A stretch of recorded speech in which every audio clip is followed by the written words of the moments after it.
这是一颗布满钢刺的刑具，能够在心灵层面净化修女的罪恶。茉莉因为犯了修道院的戒条，就必须接受这种触及内心的变态惩罚。还记得她第一次果树胸拜，就是由院长亲自在身后打了一个死结。因为这不但是少女初熟的礼赞，也是驯养者套上的第一根牵引绳。可随着她的发育和青春懵懂，她却对母亲一样的院长悄悄有了诡异的变化。其实他是修道院捡来的野孩子，连解个手都要习惯性的找块草地。想不到他刚蹲下，就看到园丁恰好走过来修剪树枝，他慌忙提起裤子，却还要憋住体内那惴惴欲出的尴尬。可隐蔽的角落实在太少，最后他相中了衣柜，只有这里看上去能一解燃眉之急。括约肌已经在强烈抗议了，他确认四下没人，便不声不响地关上了门。很快午餐时间结束，修女们在祷告时听到了一声尖叫。原来还没等这坨东西凉透，就因为气味太大被人发现了。不过这也不能全怪他，也没人教过方便，还有专门的卫生间啊。直到现在他还是一脸懵逼。修女们都看向了院长，显然玷污圣所者必当受7倍洁净之刑。小茉莉这才意识到，原来屎拉错了地方也会闯下大祸。殊不知在这神圣之地，院长嬷嬷就相当于至高无上的上帝。也许是从小被打骂惯了，他不想就这样被赶出去流浪街头，于是他拼命冲向院长，死死地抱住大腿不肯放手。幸运的是，院长也是一个温良之人，其实只是想给他一个小小的惩罚。看着他清澈的大眼睛，院长仿佛看到了曾经天真的自己。此刻小茉莉还不知道，她的命运将因为这个漂亮女人而发生改变。院长重复着她的名字，眼睛里闪烁的全都是慈爱。然而他却被桌子上的一幅画所吸引，在冥冥之中也仿佛影射了他不凡的一生。画中的人名叫圣阿加莎，那是一个奉献自己成为圣人的故事。可一提到最后阿加莎惨死在大火中，小茉莉立即陷入了沉思，因为她也隐藏着一个秘密，正是一场大火夺去了她母亲和姐姐的生命。小茉莉没有正面回答，只是回忆说他们一直在吵架。原来茉莉生活在1900年的西西里岛，她从小家境贫困，填不饱肚子就偷偷生吃刚下的鸡蛋。可每次母亲都要检查，她也就对挨巴掌这件事习以为常了。而母亲对姐姐的偏爱，居然把对方养成了穿不上鞋的胖子。她的出生被当成了拖油瓶，只有干不完的农活和无尽的谩骂，就连睡觉也只配窝在脚底下。然而夜深人静也是她最开心的时刻，因为她可以偷偷穿上姐姐的新衣服，跑到天台上随意撒野。她居然记得天上每一颗星星的名字，可今晚却被母亲发现，结果第二天就被绑在了大门外。母亲则带着姐姐盛装出行，和邻居们去城里参加教堂的圣餐活动。在昏睡中不知过了多久，她看见一个男人哼着小曲儿走来。原来眼前满脸胡茬的男人竟是小茉莉那个经常不回家的父亲。她终于得救了，可紧接着就发现父亲的眼神不太对劲。偏偏就在这时，母亲和姐姐突然从城里回来了。显然父亲的回归不受待见，可小茉莉却第一次有了被关注的悸动，以至于看着对方吵架，自己竟然选择和父亲站到一边。没想到这也是她噩梦的开始。她看着母亲和姐姐被关进另一个房间，心里却有了些许小兴奋。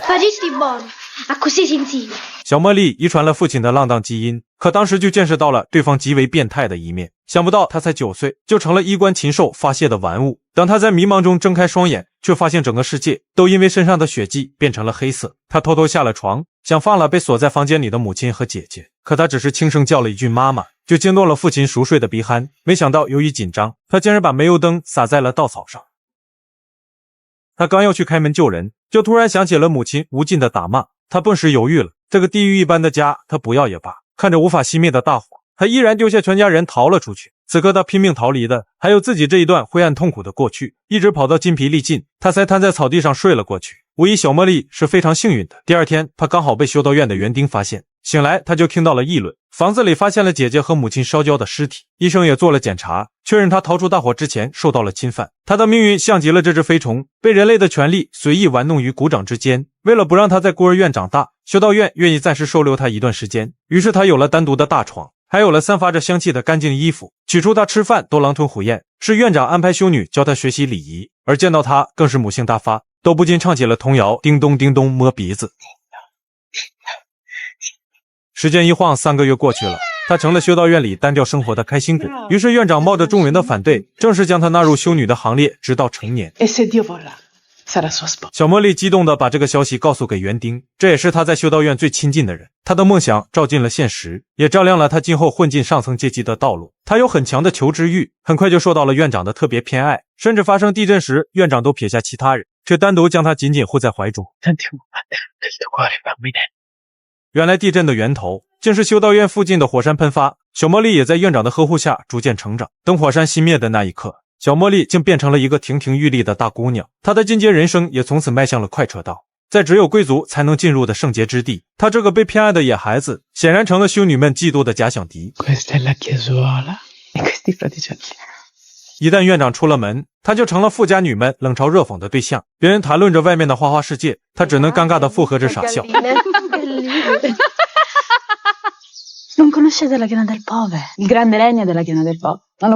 此刻在茉莉心里的自卑埋下了一颗向贵族阶级攀爬的种子。没想到时至深夜，他竟然在门缝下发现了一张卡片，上面写满了炸裂的爱慕文字，还夹杂着一缕金色头发。茉莉被信中的挑逗搅得心神不宁。第二天一早，他就见到了主动找来的疑似送信者。他明白这都是嫉妒惹的祸，便解释院长心胸宽广，以同样的方式爱着修道院里的所有人。虽然对方不愿意承认，但嘴上却表示那个送信人犯了嫉妒罪。小危机被他完美化解，可骚动的心却开始蠢蠢欲动了。他又找到亲近的园丁，想看看井水中映出自己的真实模样。因为修道院没有镜子，这也是一种对肉体凝视的精神禁欲。他只能通过对方的描述得知，原来自己美得堪比一个皇家的公主。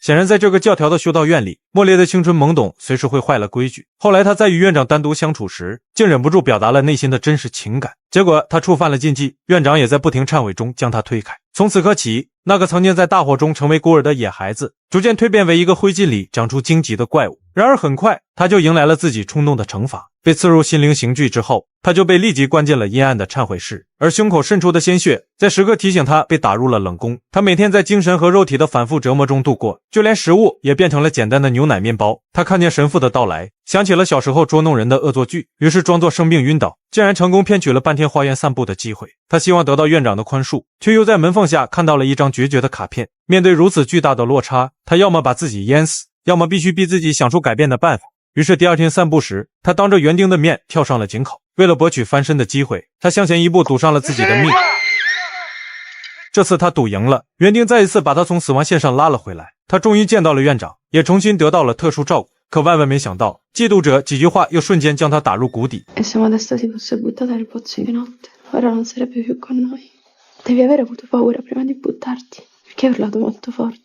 茉莉拼死一搏的计划居然被人拆穿，院长也大失所望的扬长而去。没多久，他就发现嫉妒者竟然成了院长身边的红人。他偷偷溜进对方的宿舍，竟发现纸条上的字迹一模一样。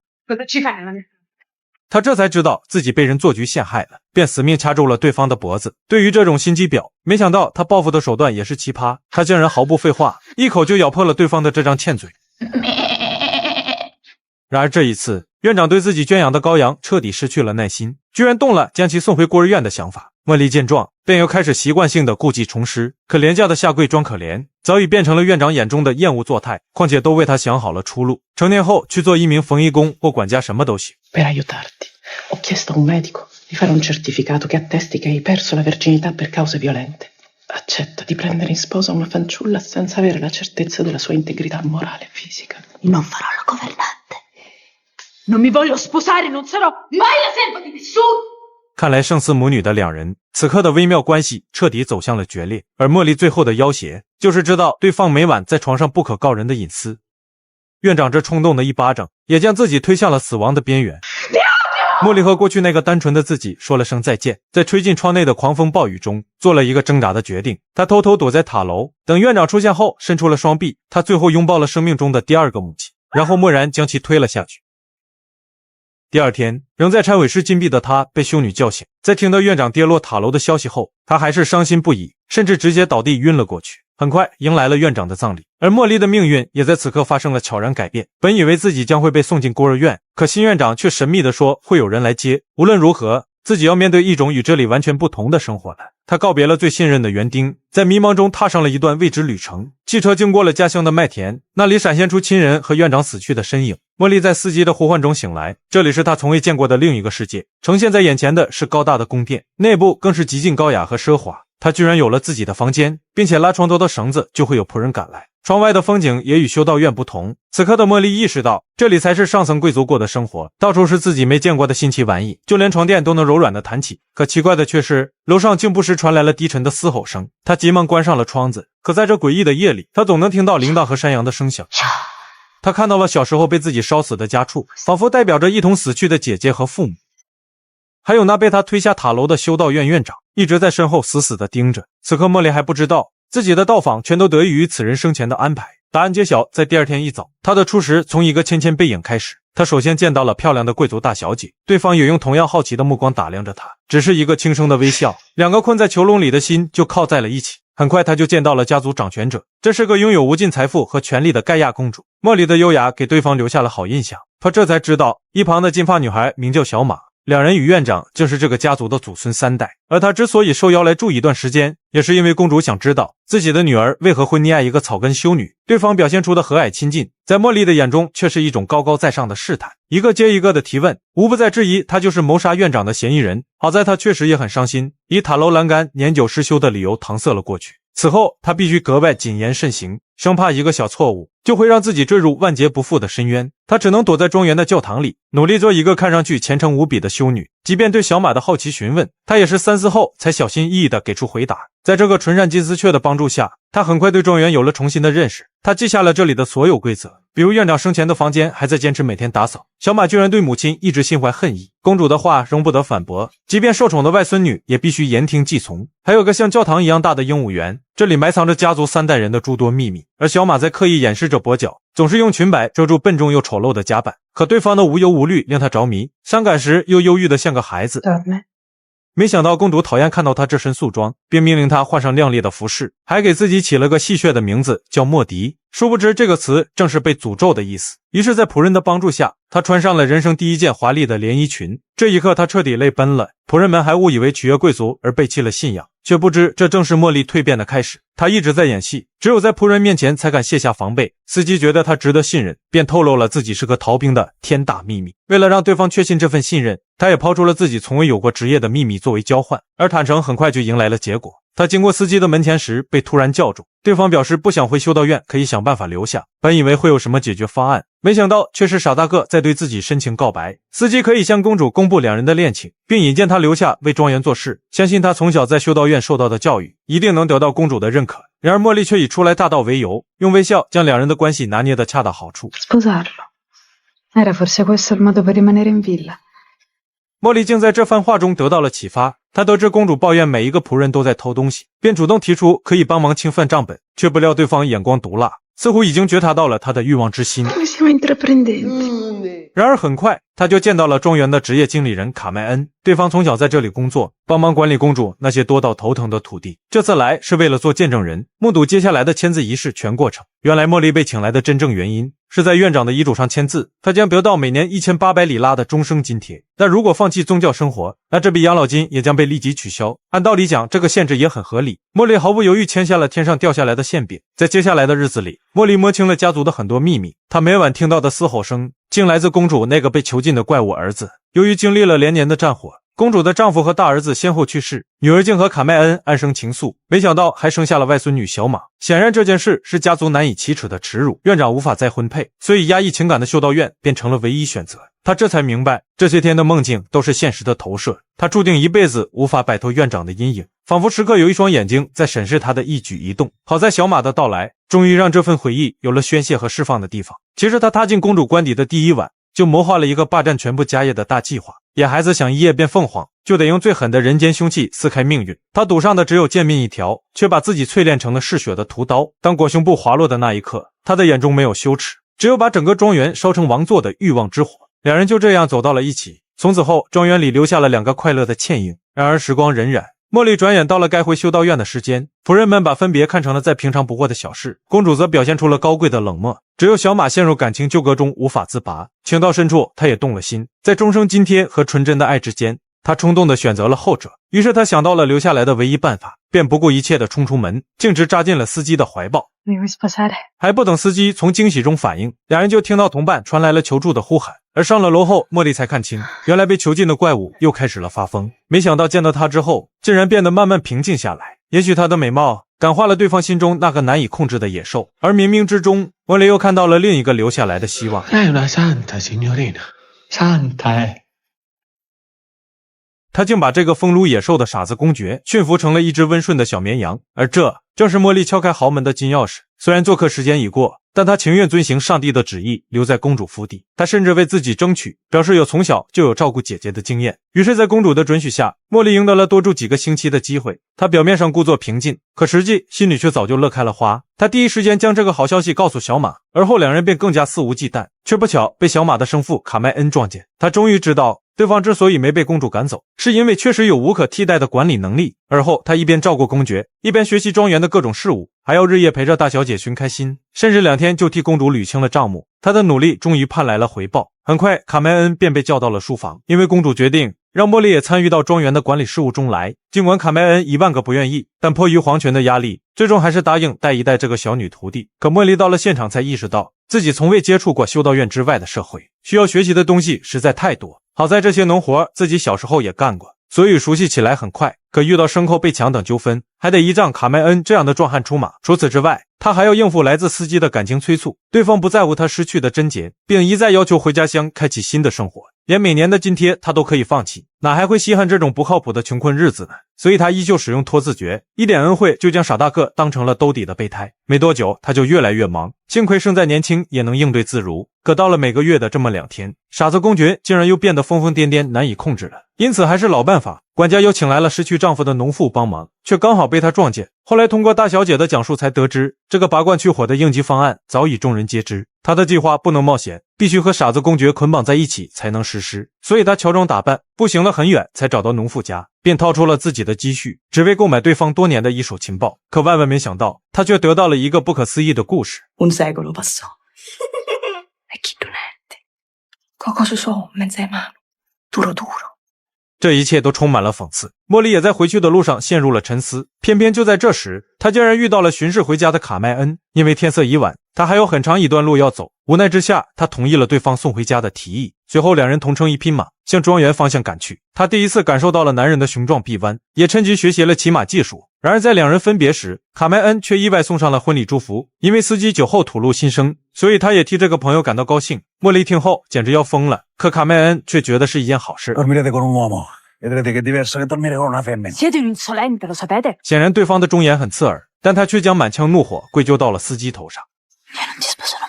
他抛弃了鸡肋的备胎，却转头将一股邪火撒到了小马身上。农妇的话在时刻在耳边萦绕，提醒他到行动的时机已经成熟。于是在为公爵读书时，他故意掀起了裙摆。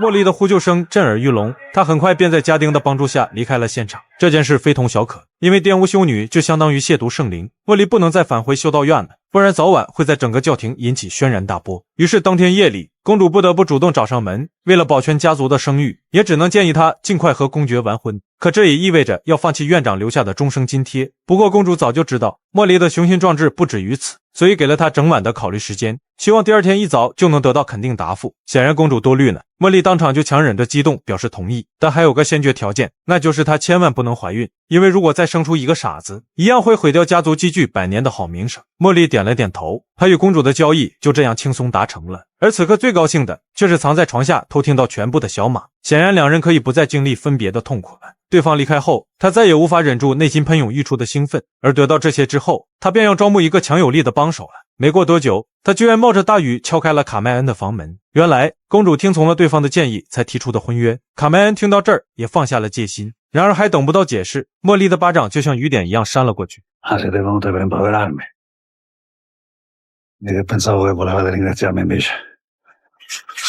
聪明人的交流不需要太多废话。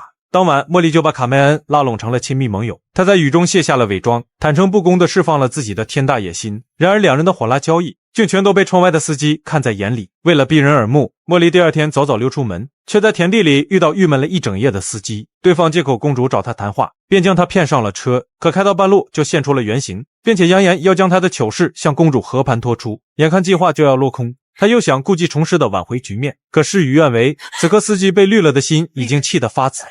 好在清晨农户们还没起，茉莉心中顿时又燃起了杀戮之火。显然她没有后路可言，只有搏一把才能机车变摩托了。这一次茉莉又赌赢了，司机在事故中断了气，他已经不敢再冒一丝风险，急忙将手放到了对方的鼻子下，确认没有呼吸后，紧接着是心脏，他仍旧没有感觉到生命在跳动。最后他将尸体合上了双眼，看来他身边也只有聪明的人才配活着。经过此事之后，茉莉的小宇宙变得无比强大，而在达到目标之前，他将碾碎挡在自己成功路上的一切绊脚石。他又一次与死亡擦肩而过后，竟然在凌晨3点就被2位仆人准时叫醒。公主吩咐穿自己结婚时的礼服，新郎也已经等得迫不及待了，他们必须赶在天亮前完婚。原来美女与野兽的奇葩结合是皇室家族不能外传的奇耻大辱，而茉莉嫁给傻子公爵的第一天，她就偷偷敲开了庄园经理的房门，本以为委屈成为了贵族，这样的浪荡日子也算逍遥快活。可即便战争都胜利了，公主却仍因儿子战死而不准所有人庆祝。她好不容易走出修道院的围墙，却又踏入了一个被掌权者禁锢的牢笼。于是她以公爵夫人的名义放任仆人们远离庄园为胜利庆祝。然而比思想枷锁更可怕的却是一场突如其来的西班牙大流感，这是伤员们从前线带回来的致命病毒。最好的解决办法只能是彼此隔离。很快做饭的仆人挂了，老管家没坚持几天也被抬了出去，就连亲近的庄园经理卡麦恩也畏惧流感跟他做了最后的激情告别。所有人都不得不戴上口罩，可庄园里提供服务的仆人还是越来越少。没想到这个时候，茉莉就发现自己居然怀孕了。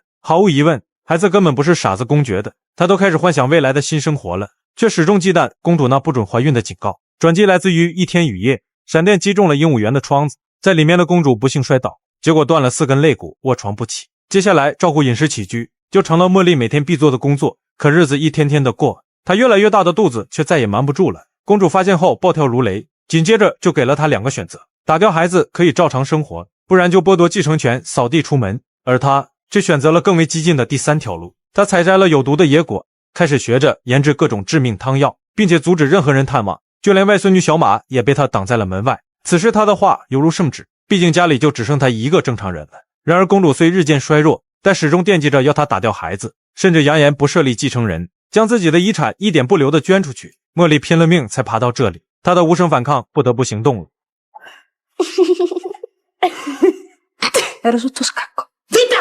而她反抗的标志就是被扇了巴掌也要笑着面对。于是离开房间后，她就立即换上了一身黑衣。Più odiavo, più mi sentivo bene. Dovevo essere più cauta. Di errori ne avevo già commessi abbastanza. Ero stanca di fingere obbedienza, principessa. 为了孩子和拼来的一切，她傍晚就送来了阎王牌夺命汤。此刻的公主似乎也释然了，也许死亡才是自己孤苦命运的解脱吧。公主喝下了儿媳的毒药，茉莉也转身去向内心的不安忏悔，直到听见公主的微弱呼救，她才从黄泉脚下谨慎地翻身爬起。在这种关键时刻，她不允许任何意外的发生，而这一次他规避的所有意外也在隔离状态下没有到来。疫情期间的葬礼一切从简，可他还是看到了庄园经理卡麦恩的回归。他有件大事需要解决，没想到孩子的父亲却清醒又理智。